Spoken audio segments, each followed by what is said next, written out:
Good morning, everyone. Thank you for joining us today.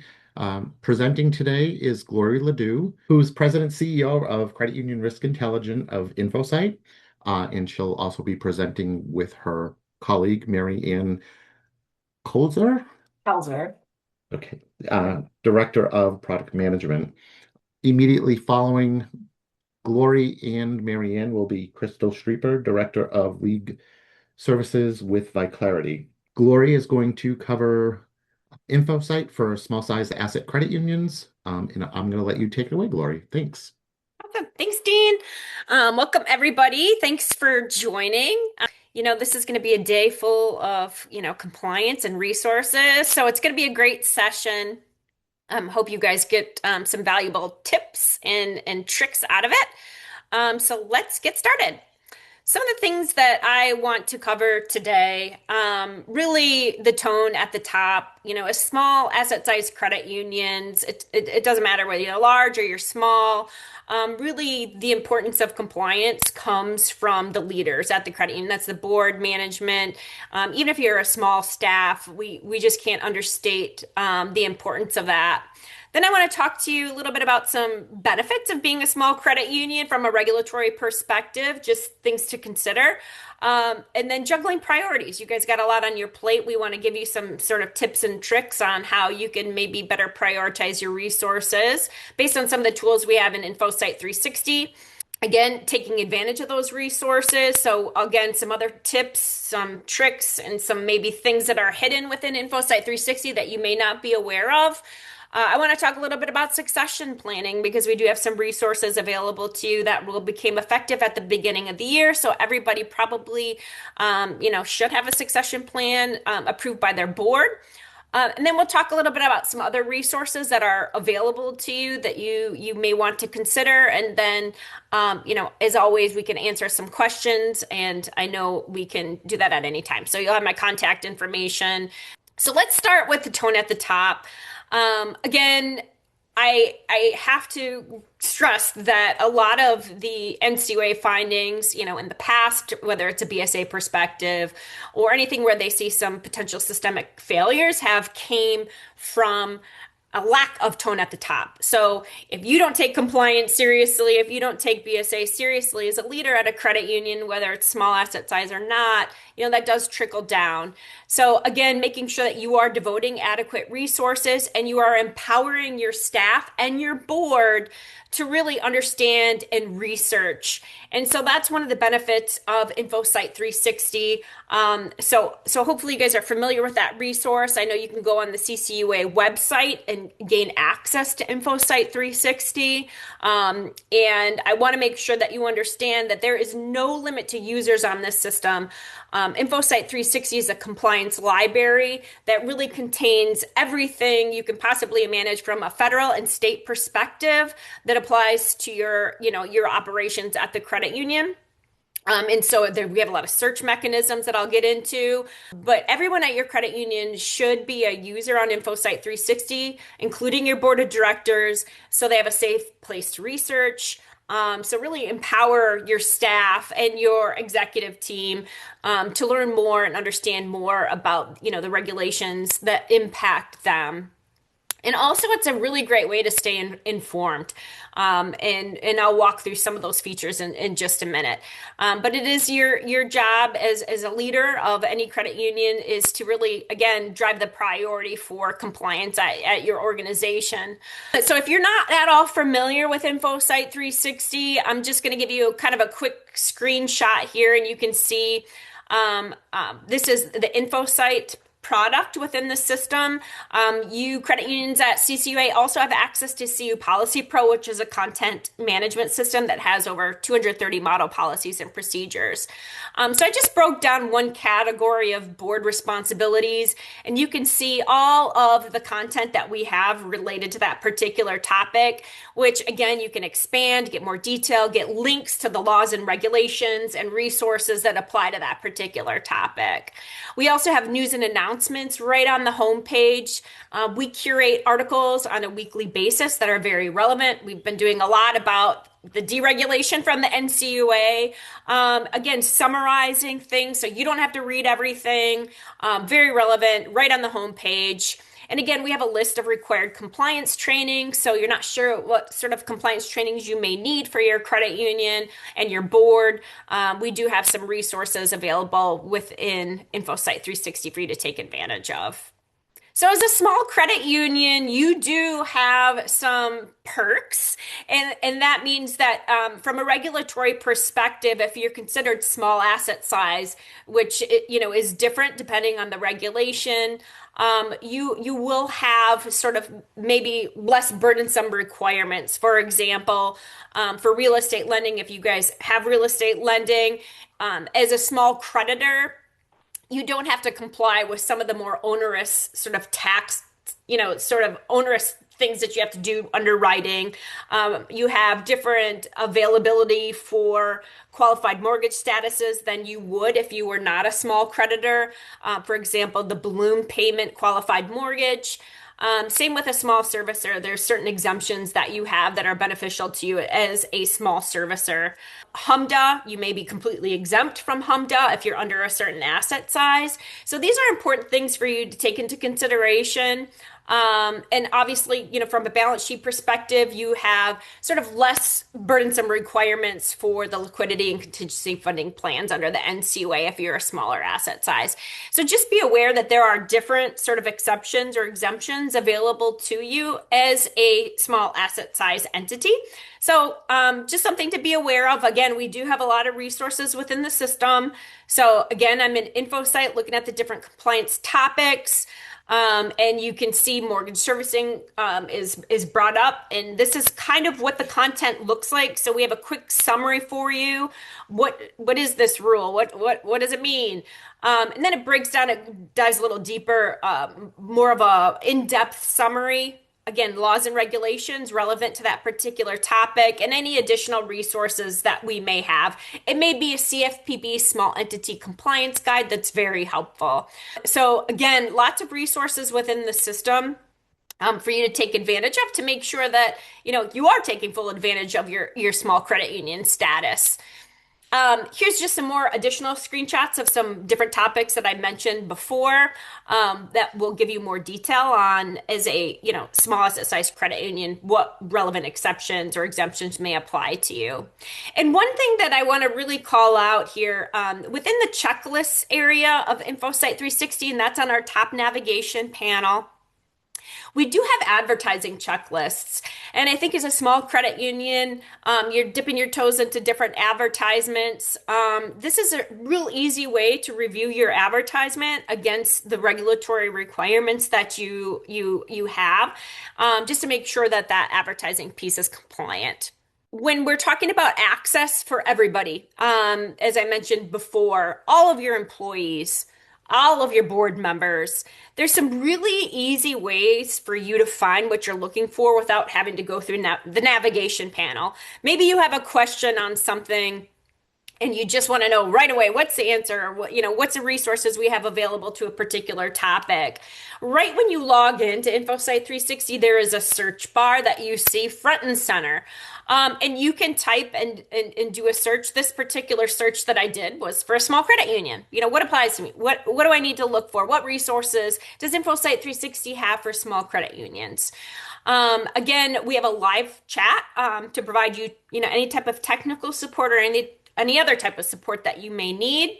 And we also have an artificially intelligent search that we have built within the system. It's a closed system that really pulls only from the content that is within InfoSight 360. So it's not going into the World Wide Web to pull information that may not be accurate. It's really pulling from our curated content that all of our leagues help us maintain. And so I think that's important too when you have board members that maybe want to look for something, maybe that's in their board package, do a search on it, what resources are available. That's a really nice search tool to bring up a response with the resources that are available to them within the system. Juggling priorities. We all know at a small credit union, you wear 5 different hats, maybe even more. So we want to make sure that you are taking advantage of the resources within the system to help you drive your resources and drive your priorities. So within the resources area, you can access the compliance calendar.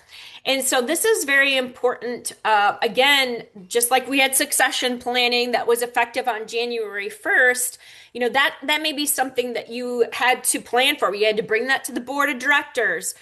So when you're thinking of allocating resources and how best to do that, it's very important to know what's on the docket, what's going to be happening within the next 6 months that may drive priority for some of those resources that you need to allocate to make sure that you're in compliance with a new rule.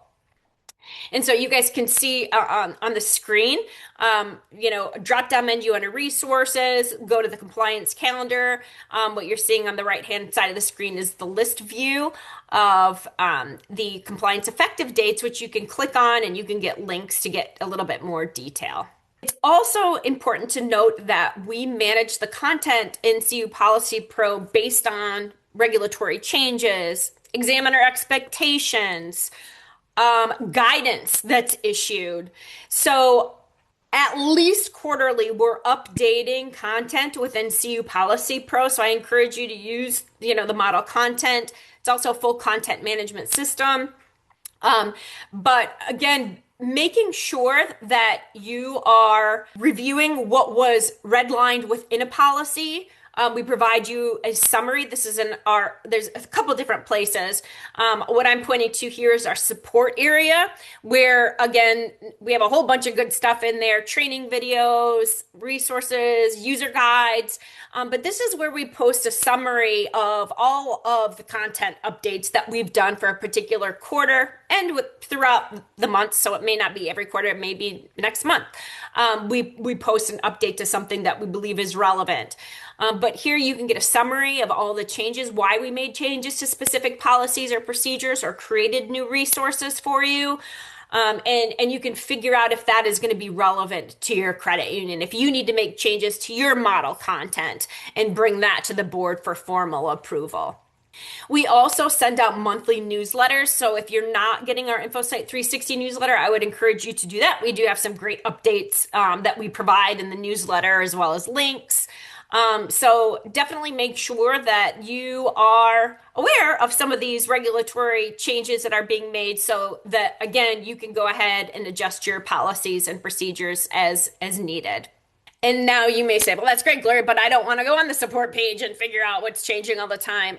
Well, we developed a notification system that you can sign up to receive notifications on certain policies, resources, content within InfoSight if there are changes made. So for example, everybody has a BSA policy, right? You can sign up to receive a notification specifically for the BSA policy within CU Policy Pro. That way, whenever we make a change to the model content, you will get an email notification telling you that we have made adjustments to that particular model policy. And then you can go in, you can see the changes and, decide to take action. But again, when we're talking about juggling these priorities and how are you staying on top of everything, we're trying to make it very easy from a compliance perspective for you to stay in the loop and allocate resources as necessary. So just a couple screenshots here to show you what that process looks like and how you go ahead and sign up for the notifications. And again, the only other thing that I wanted to kind of mention within InfoSight 360, I think underutilized, but as a small credit union, really important to consider is creating assignments. So I know when I send an email, sometimes I forget about it and I just assume it's getting done and I forget to follow up about it or, whatever it is. Within InfoSight 360, you can create an assignment. Maybe it's a policy review because you need another staff member to take a look at something. Maybe you need a board member to take a look at something. Maybe you want one of your staff members to review some content on deceased member issues in your state. These are things you can create by using the assignments area within InfoSight 360.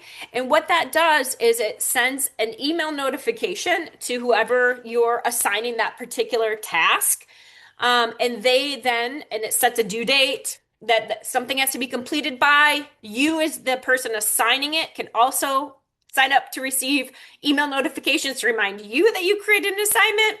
And then when the assignment is complete, you get a notification and it drives that user back to the system so they can, see what you want them to see and make changes and give, feedback.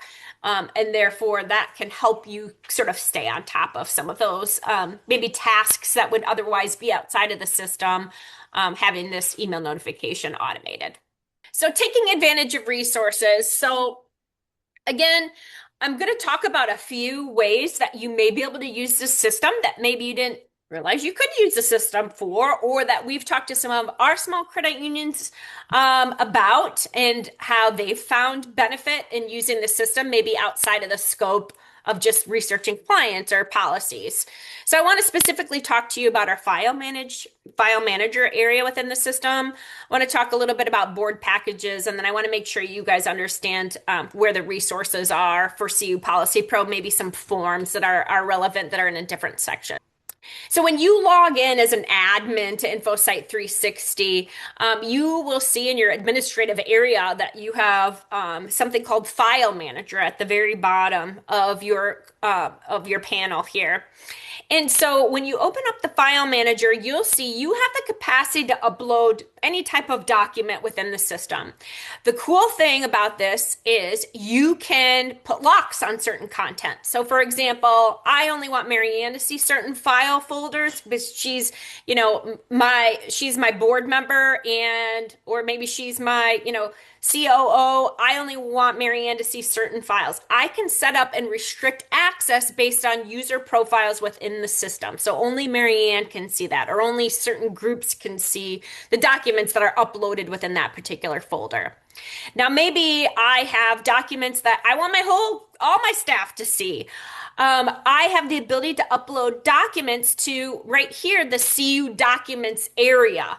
And so even if I'm not an admin, maybe I'm a board member and you've set me up with access, and I want to see the CU documents area that could be your, cheat sheets or your resources, or maybe I want, the tellers to be able to see something like that, or the frontline staff. You can upload documents in the file manager area to the CU documents area. So when I go in, I see CU documents as a user, I will be able to see the documents that the administrator has shared with me.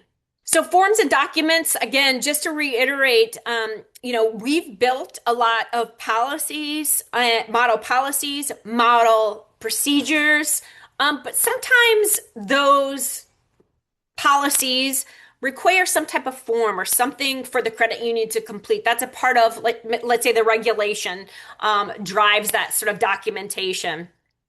So it doesn't really fit within the policy procedure narrative, but it is an added resource for the credit union. Those are available if you go under CU Policy Pro System Resources, Forms, and Documents. So you can see here's an example of some of the ones that we have. One of them is a sample conflict of interest disclosure form, right? Everybody has to have conflict of interest, sort of bank bribery type of process at their credit union, a policy, a governance document. And this is just a conflict of interest disclosure that we've created. Again, standard template for the credit union to adjust, make changes to, but we don't want you to have to reinvent the wheel. So please, double check this forms area. There may be some useful forms for you to consider. Editing and publishing content, I think, one of the things I really, really want to stress is that CU Policy Pro has a lot of really great model content, but it's also a complete policy and content management system. So you have editing capabilities within the system. You can redline your document. So you move a model policy over to your own CU policies manual. You redline, you make changes, you do whatever you need to do to customize that policy, all within the system. You can publish multiple documents together, and those are available within the publishing area of CU Policy Pro. Once you've done that, they can be hyperlinked, they can be PDF, they can be Word document, really designed to make it very easy for you to manage your policies within CU Policy Pro. It also tracks any changes that you make. So all those historical versions of policies, any changes that you make are automatically tracked for you. And you can archive them or restore them, based on, any changes you decide you don't want to have or you want to go back to. That's automatically captured within the system. Glory touched on some of these, but we have multiple auditing tools as part of the CU Policy Pro content management system, including auditing notes, reports, automatic dates, activity logs. So it's more than just being able to manage your content. You get a full auditing trail from beginning to end of your policy cycles. Yes, thank you. Very important. Sometimes we don't remember why we changed a policy if we didn't document why we changed that policy. So very important to have that. And your examiners are probably going to be asking for that as well. So again, I just want to highlight some of the policies and resources specifically for small asset size credit unions within CU Policy Pro. Succession planning. So again, real briefly, everybody should be aware of this, but succession planning rule became effective, new NCUA rule on January 1st, 2026. It does have to be approved by the board of directors, and there are certain requirements within the succession plan that need to be included. I've kind of highlighted, some of these on the screen. Again, a strategy for recruiting candidates is one of the requirements. Budgetary impact of executing your succession plan, then permanently filling those vacancies. So there's a lot of components to what needs to be included in the credit union succession plan. So I just want you guys to be aware that we have created resources within CU Policy Pro. So if this is something you're struggling with, or if this is something you need more assistance with, take a peek, reach out to us. I know Krista will be available too. She's familiar with our resources. Again, model succession planning policies in the system. We also have a model succession plan that allows you to customize and add, specific people to those roles. And then we created an associate board member. So we were trying to figure out how to help folks with the recruiting of the new, board members. And one of the best programs that we've seen is that associate board program. Whether you're a federal charter, most state charters allow that as well, accepted by the NCUA. It's a really great program to start building up those board members, because we've got to figure out what's our strategy for recruiting. And I know for a lot of credit unions, that board member recruitment is a little hard. We have a lot of training materials out there. So if your credit union needs a specific type of training, for example, supervisory committee training, they're recorded training systems within our learning management system. Again, we price these really affordable. So just take a peek. I think your league also has some training resources. Business continuity planning. Within InfoSight 360, we also have Recovery Pro, which is a business continuity planning tool. So it's very familiar. It's similar to CU Policy Pro in that we have model content within the system that you can customize to build out a comprehensive business continuity plan. So we know a lot of examiners are looking for that, trying to push for credit unions to have a more comprehensive BCP. And again, within InfoSight 360, I didn't even mention this at the front end. InfoSight 360 is a member benefit for you. So there's no additional expense for InfoSight 360, and there's no additional expense for you to use CU Policy Pro. So there's no reason why you guys shouldn't be taking full advantage of those resources. Recovery Pro is an additional expense, which I've included for you below. If you're under 50 million, it's $249 a year. If you're 50 to 150 million in assets, it's about $549 a year. And again, that gets turned on in your InfoSight 360 implementation, and you have all those resources. So if you're familiar with CU Policy Pro, Recovery Pro, same technology, same concept, will be very easy for you to navigate. So if you look at your InfoSight 360 landing page, you can see you have InfoSight, CU Policy Pro, and then Recovery Pro. Unless you're subscribed, you probably have a lock on that, and that would open up if you have a subscription. We also have different required audit packages for you to consider. So I'll just kind of breeze through these. Just know that you are required to have certain audits, your BSA, ACH audit, and then more depending on what other services you provide. So just make sure that you are, looking around, making sure you are getting those required audits. Very, very important that you're not missing those.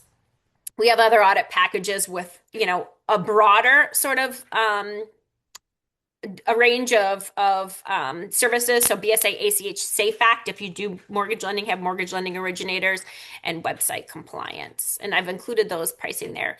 Same for quarterly compliance reviews. I know Crystal probably has some resources for you there as well. Vendor management. We have some vendor management sort of resources that can help. Again, these are all resources that are, a lot of these things are required for you to have. So just make sure that, you're reaching out to the league and you're getting feedback on sort of resources and products that they recommend for you. The links for you, some of the things that we've talked about today. You want to register for CU Policy Pro or InfoSight 360, sign up for the newsletter. I've just tried to hyperlink all of those in one spot and make it easy for you. And I have my contact information here. And so feel free to reach out to me and I can loop in Marianne and we'll definitely, answer whatever questions you have.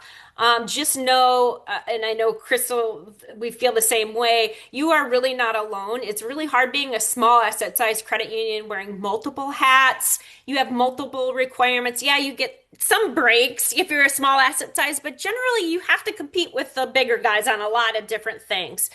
And so you really have to take advantage of those resources that your league provides, whether it's reaching out for compliance support, leveraging the resources that you're getting as a member benefit. Resources are constrained. Take advantage of what you have and make sure that you are, again, reaching out to the people that are there to support you. So I can't reiterate enough. Always reach out to me, reach out to Marianne, Crystal. We are here to really support you and your league. Thank you very much, Gloria. You shared a lot of great information, and I want to just reiterate of the 230 model policies and procedures. I find those super helpful.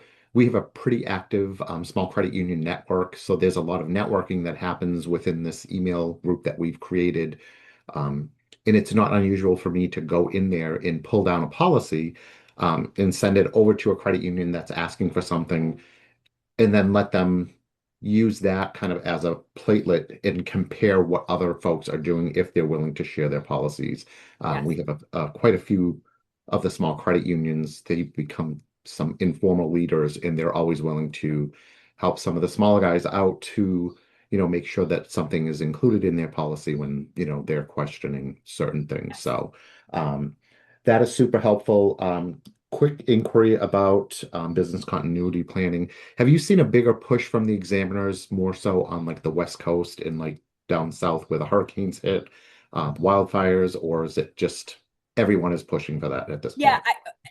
Yes, I do think that that's the case in areas that have been hit extremely hard. But we're also hearing from examiners, and Crystal can probably speak to this too, that the plans that people have had in place that examiners have blessed, whether you're in a hurricane region or not, their expectations are increasing.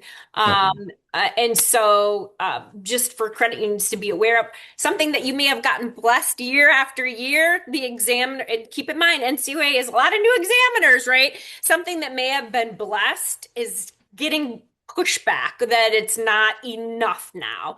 So I think that's a great question, Dean. So I think we're seeing it all over for different reasons. Okay. Yeah. Good information to have. So definitely something that should be reviewed annually, if not Yes. even twice a year, depending on what your circumstances are and what region you're living in. So, and I failed to mention too that we have a tabletop exercise within our system. It's available for our Recovery Pro clients, but it's a PowerPoint presentation that a credit union can use. And we'd be happy to share if any credit union really feels that would be helpful. It's a PowerPoint tabletop sort of template that the credit union can use to walk through scenarios to make sure their plan is really standing up. Does it need to be amended? Is there a gap?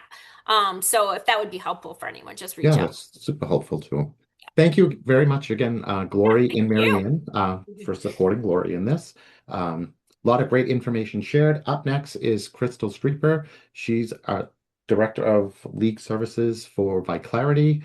Thank you, Dean, and thank you, Gloria and Marianne, for sharing the stage with me today. I'm really excited to be here for the CCUA and getting some really much needed guidance, I feel, out to our smaller credit unions. So really excited to be a part of this.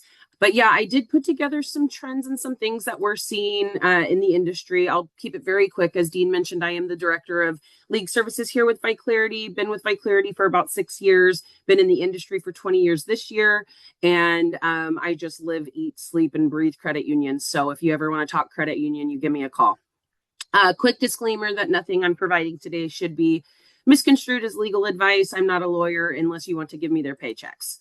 Okay, so just jumping into it here, I wanted to talk about the actual current landscape. So again, we're in kind of a growth period, right? But there's heightened scrutiny, as Gloria just mentioned, right? So we have a lot of new examiners or things that are coming up on examinations that maybe weren't in the past. As Lori just mentioned, something you might have been blessed on or not called out for before is now a regulatory expectation.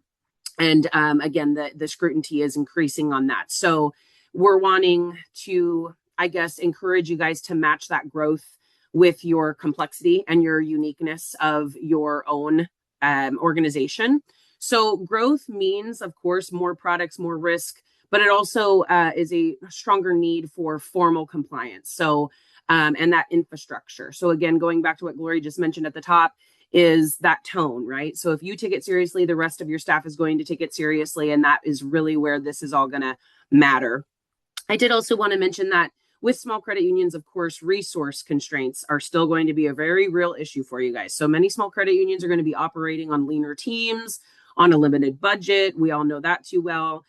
We have conversations with not only the smaller credit unions in your region, but all over the nation. And your issues are their issues. And so we very much sympathize with you. We try to work with you guys in regards to your budgets. Again, ViClarity offers about everything that Gloria and her team just mentioned. We just work really well in the sandbox together. So audit services, risk management services, newsletters, member only page. We're also your compliance hotline through the league itself. Our information can be found under the compliance tab on their website. So my team and myself is always here to be answering those questions for you guys should you have some sort of a departmental impact or a compliance question. And we can answer anything from something about your bylaws to something about the teller line, right? So give us a call for any of that. Another thing I do want to mention that's still a very real constraint is manual processes. So coming from the credit union world myself, I worked in Excel spreadsheets, just like most of you probably listening to this recording do, because of budget, of course. And the AI world and the technology world isn't going anywhere, you guys. Of course, we don't want you to reinvent the wheel overnight. So just pick one section of your credit union where you can maybe add a little bit of automated technology.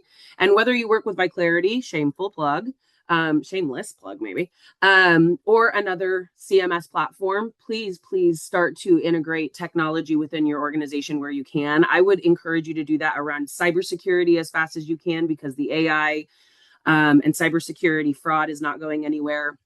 The risk impact to you guys is great. So please take a look at wherever you can be adding automation and get that plugged in for hopefully your budget in 2027, because we're halfway through. Can you believe it? Halfway through 2026 almost already. So that's crazy. I feel like we just blinked and it was April. So that's wild. Again, going over regulatory expectations and how they're evolving. So again, there's going to be great emphasis on risk-based approaches, your proactive versus reactive compliance approach, and shifting gears into not just box checking, right? So we're not just going down a list and saying, let's check a box. Okay, we did it. Let's check a box. Okay, we did it.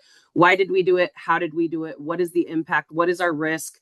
Look at the bigger picture and pull back. So more focusing on your outcomes rather than your written procedures, because procedures are great, but if they're not aligned with what you guys are actually doing, then the outcomes are going to be completely different than what you planned for in your P&Ps. Greater expectation for your monitoring, providing evidence on your monitoring. So why did we monitor and what did we find during our monitoring, and what are we going to implement by way of internal controls to correct any issues that we found? So again, it's just not good enough to have a policy. Examiners are going to want to be seeing how you use it, why you created it, how you update it, and how you monitor that compliance over time.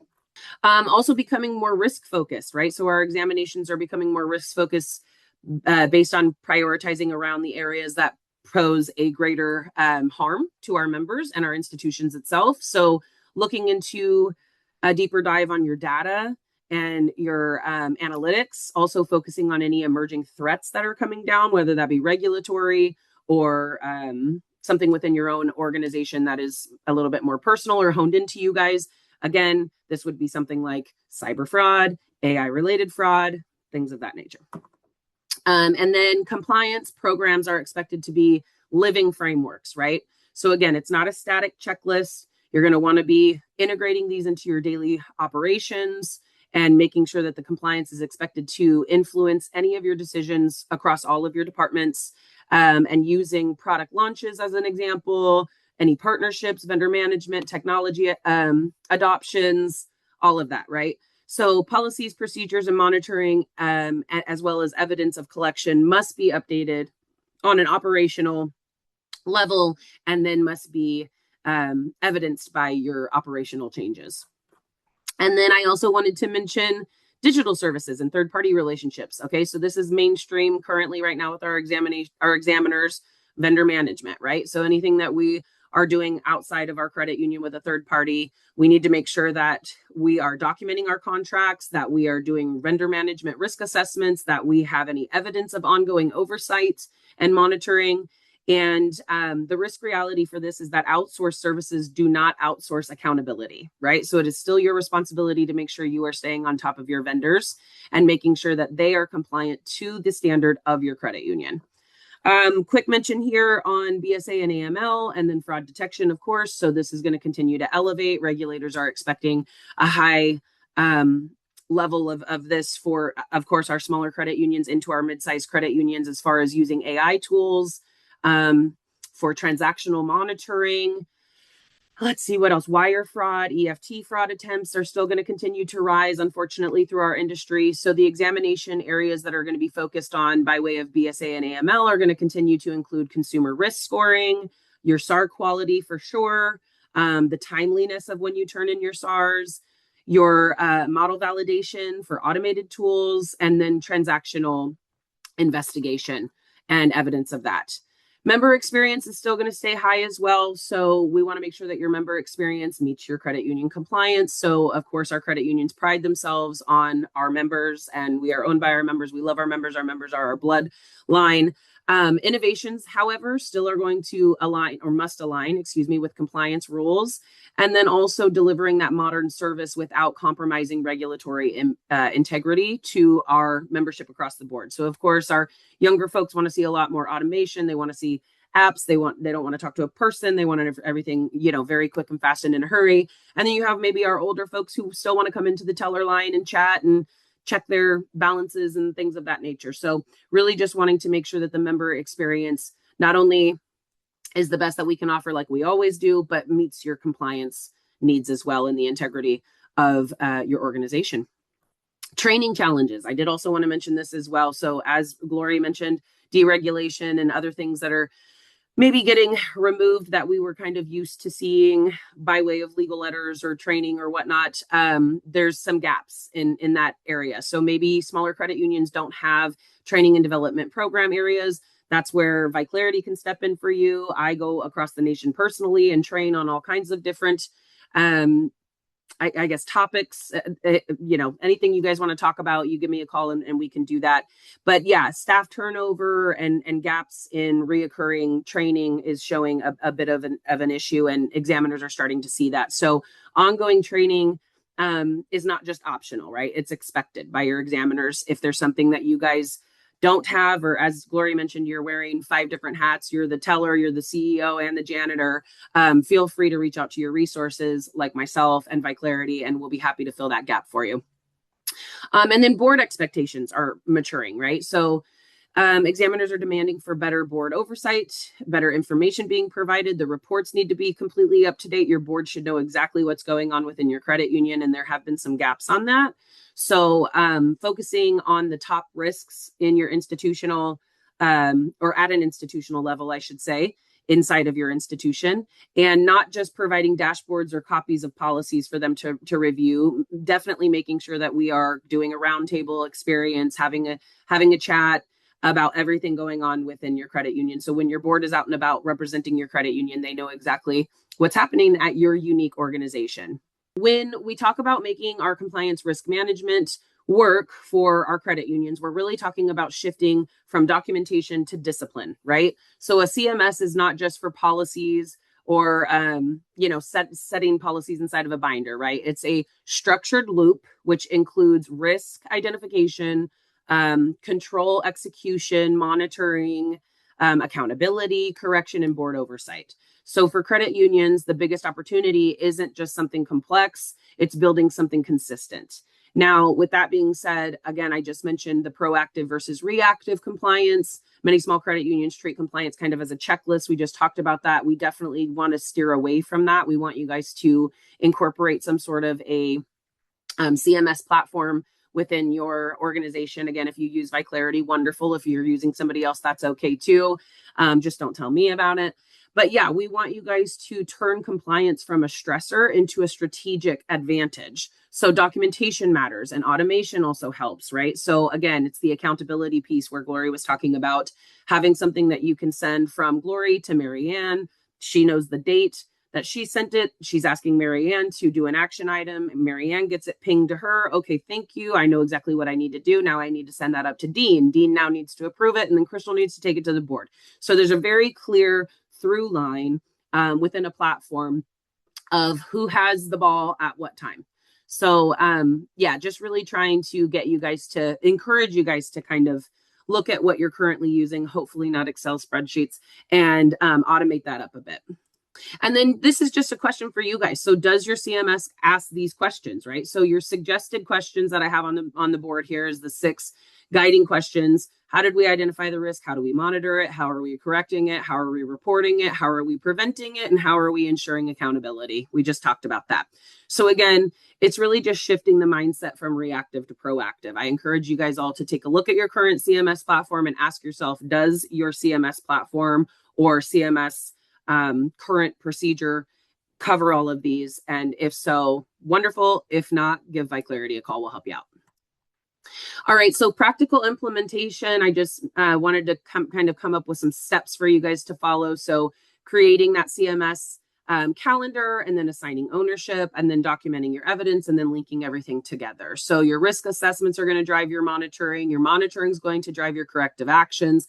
Corrective actions should drive your reporting to the board. And then your board oversight is going to adjust the decisions on your risk tolerance. Some common small credit union pitfalls I wanted to mention. Again, these are just some few that I put up here. The outdated risk assessments, monitoring done but not being documented, corrective actions not tracked to completion, policy updates but no staff training completed.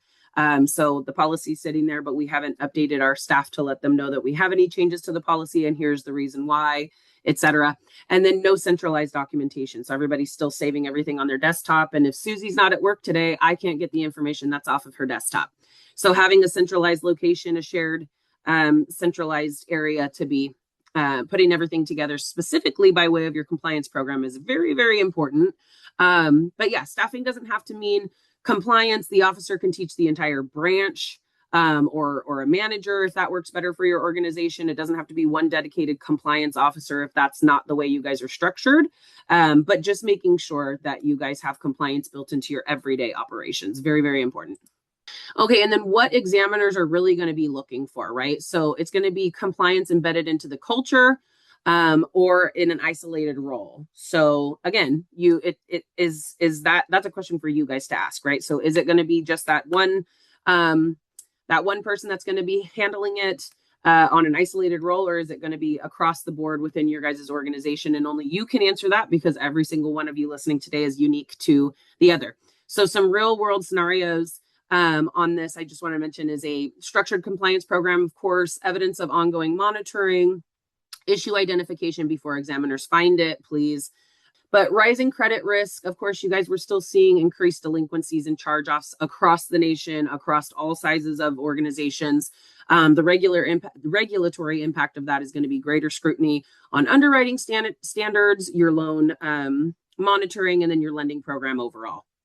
So what credit unions should do is monitor their portfolio concentrations, stress test your loan portfolios, please, and then document any credit risk practices.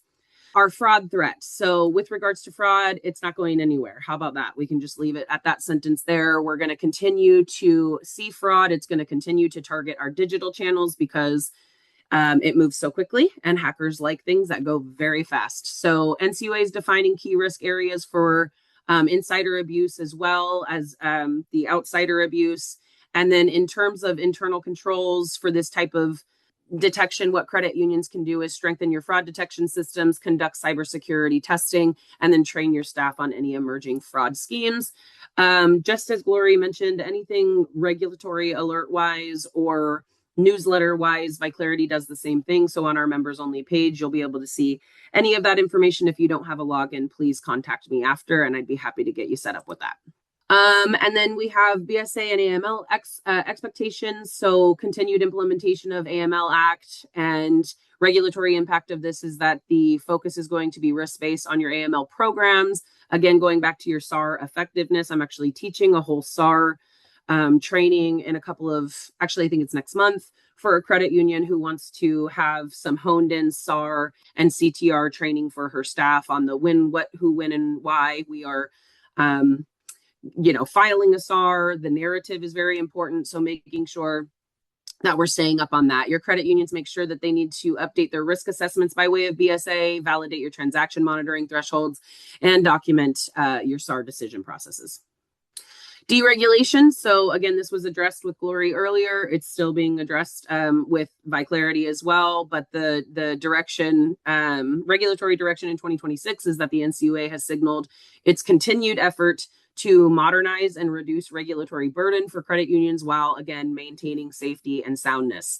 So the key themes of this is going to be regulatory simplification, reducing outdated rules. You guys are probably noticing that a lot of the legal letters or advice letters have been missing. You can't find them anymore. Those are being removed from the NCUA. There's several of those that have come down. So anything that you guys are looking for by way of regulatory guidance that you can't find, again, please feel free to reach out to the compliance hotline and we'll be happy to get you some supporting information. Also supporting innovation and technology. That's not going anywhere. I know we're probably beating a dead horse mentioning that over and over and over, but tech is not going anywhere, you guys, and I'd be remiss to not mention it because I work for a technology company.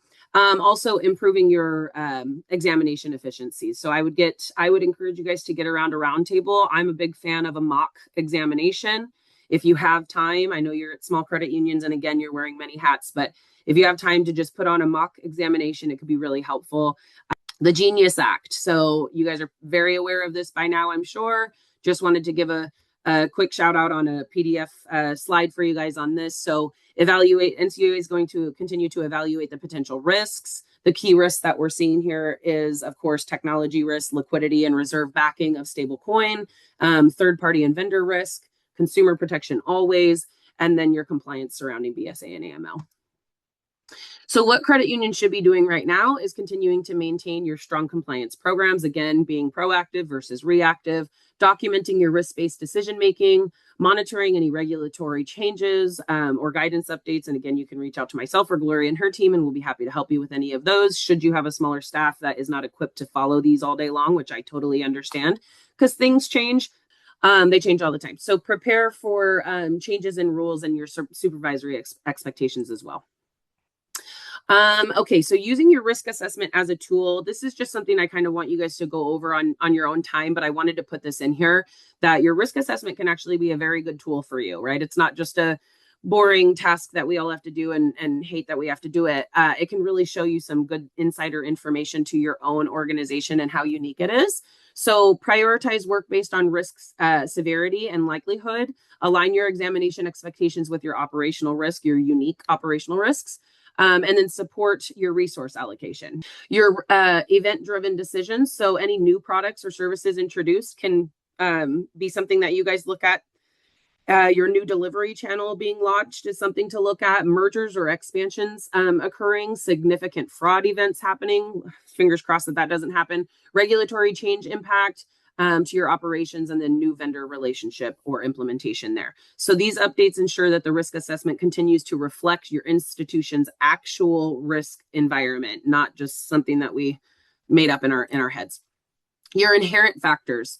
So this can be your transaction volume, your complexity of products, your delivery channels, your member demographic, your geographic exposure, and also regulatory scrutiny.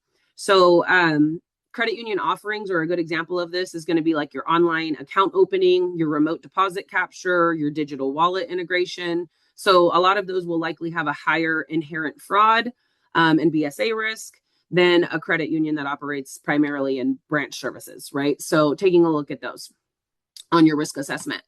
Your residual risk. So I just put in what this would look like for you as far as a example or a graph. The risk levels here help determine whether additional mitigation may be needed. And then some real world examples I wanted to put on here for increased ACH fraud, a practical implementation for credit unions. So assigning risk owners, connecting the CRA to your monitoring plan, and then using the CRA to inform your board reporting. Okay, so common fraud schemes, guys. Fraud is still high on the docket. I'm so sorry. I wish that I had better news for you, but fraud's not going anywhere. Wire and electronic funds transfers are still increasing dramatically across all financial institutions in our industry. And the smaller institutions are often targeted because fraudsters assume that your controls may be less sophisticated and your staff resources are very limited, which usually that is the case. So fraudsters are increasing to, utilize you guys as their guinea pigs. And I'm sorry about that, but I want to get that on your radar so you guys can plug in some internal controls for that.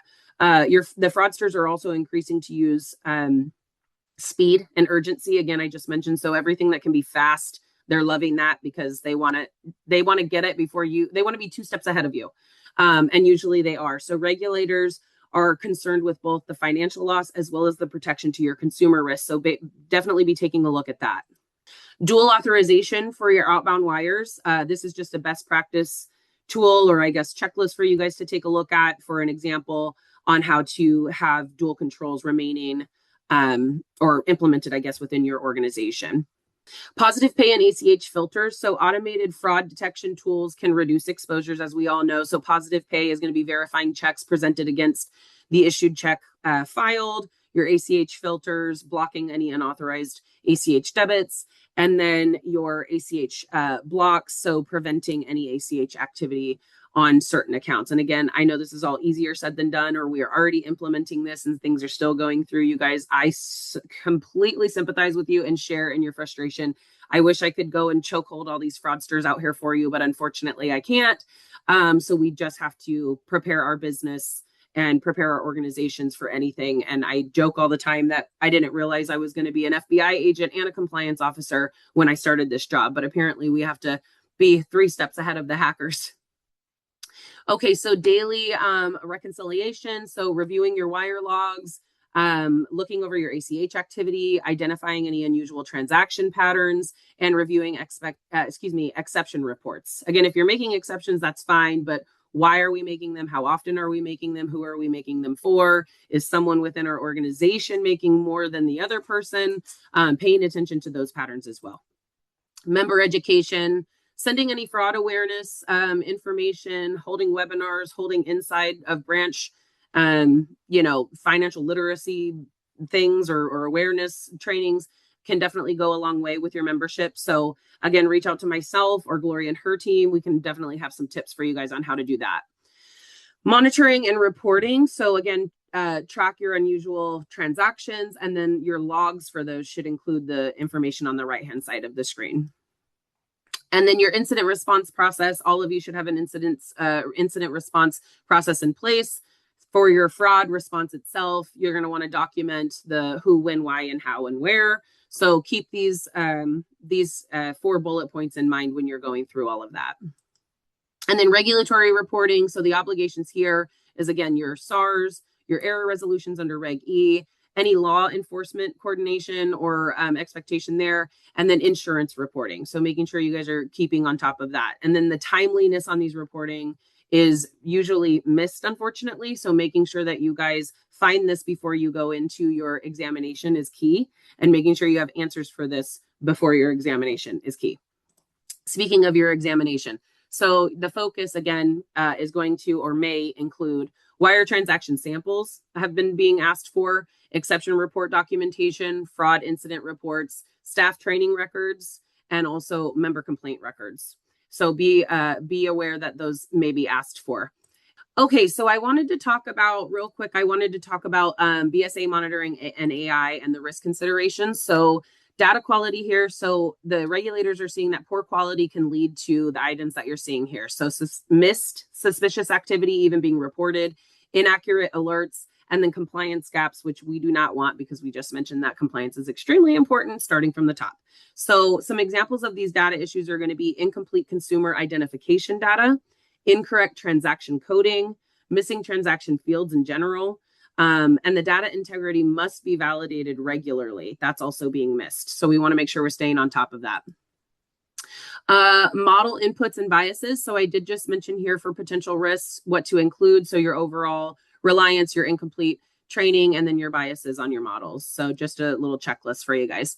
So your monitoring outputs, AI generation alerts still require human oversight. So as much as we want to think we're being ran by robots, we all still have a job, thank God, because human checks are still being needed, and the human aspect of what we do is still being needed. So cross our fingers for that.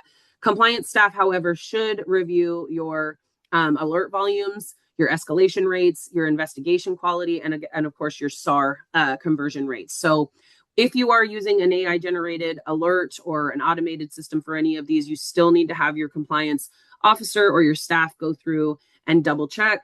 But the AI or the let's see, your anything that you're automating will free up your staff to be doing other projects as varies throughout your organization. So, you know, I'm not telling you not to use technology. Please use technology, but just make sure that your staff is double checking that work. Your vendor oversight, again, still very important. So your oversight should include the items here on the left-hand side, and your questions for your vendors here on your right-hand side are very important. So how often are they updating their models? What data sources are they using? And then how are their alerts being prioritized? Making sure that that's updated and up to the quality of what your credit union expects. Okay, and then compliance documentation. So I just put a checklist here for you guys to go over. The institutions of your institutions must maintain documentation describing how you're using the AI system, et cetera. And then documentation is going to include your governance policies, your BSA monitoring procedures, your vendor oversight documentation, and your system validation reports. So examiners are going to want to see evidence that the credit union understands and manages technology that's being used within its credit union, not that it just implemented it and said, okay, we did it, thanks, bye, we walked away. No, we definitely need to know what's going on, how we are using it, how it's being updated, what's the compliance within it. All of that still needs to happen.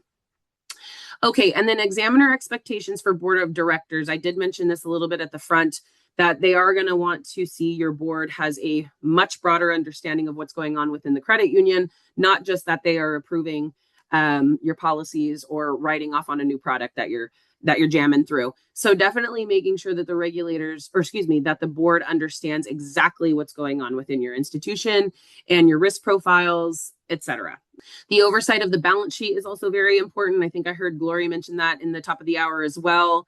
So making sure that we stay on top of the supervisory concerns of 2026, which is the financial risk for the credit union's balance sheet, particularly due to rising delinquencies and loan losses. So the examiners are going to expect your board to monitor everything that you're seeing here on the screen.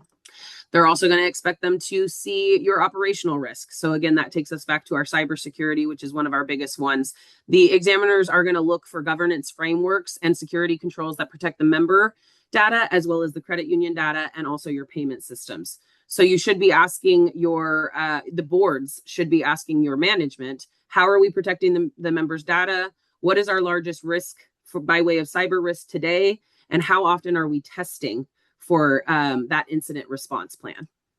This is just a looking forward. So again, major shift within the supervisory expectation is looking forward at our risk management. So examiners want to see leadership show up and evaluate the risk before it materializes, and definitely catch it before an examiner does. Examiners are increasingly evaluating how management identifies the risk proactively rather than reactively after the issue arises. And then in a nutshell, you guys, I just put some actionable takeaways for you guys to go through. And again, as I mentioned, if you have any questions for me after you take a listen to this, or your staff does, please reach out to ViClarity. We're very happy to, work with you guys on any of your needs. As mentioned with Glory, we also have our consulting, we have our auditing, we have our policies, we have our hotline through Dean and his wonderful team at the CCUA. So ViClarity is a wonderful partner with the league, and happy to assist with you guys on any of your compliance needs. Please feel free to reach out to us. Here's my contact information. And like I said, if you have any questions, feel free to reach out. And then this is the hotline, should you need that, but it's also found on Dean's website with the league. So much wrapped around the compliance that our small credit unions need to wrap their head around and try to stay ahead of. We have these resources. I encourage you to use them. They are literally at your fingertips. Thank you again to both of you for wonderful presentation. Thanks, everyone. Thank you, everybody. guys. Take care. Bye. Thank you. Bye. Bye.